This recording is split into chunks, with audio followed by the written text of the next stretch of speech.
ఈ దోమ పైరు పిందే కాయ దశలో ఎక్కువగా ఆశిస్తుంది. తల్లి పిల్ల పురుగులు ఆకుల అడుగు భాగాన చేరి రసాన్ని పీలుస్తాయి. ఆకుల మీద పచ్చదనం కోల్పోయి మచ్చలు ఏర్పడి ఆకులు పూర్తిగా పెరగకుండా ముందే రాలిపోతాయి.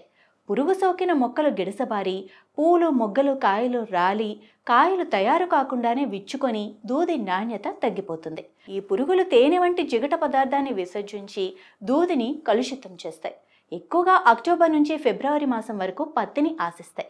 మరి ఈ పురుగుల నివారణకు పంట తొలి దశలో సింథటిక్ ఫైరిథ్రాయిడ్ ఆర్గానోపాస్పేట్ మందులను విచ్చలవిడిగా పిచికారీ చేయకూడదు. 30 నుండి 45 రోజుల్లో మోనోక్రోటోఫాస్ మరియు నీరు 1:4 నిష్పత్తిలో, అదే 60 రోజుల వయస్సులో ఇమిడాక్లోప్రిడ్ మరియు నీరు 1:20 నిష్పత్తిలో వేసుకోవాలి.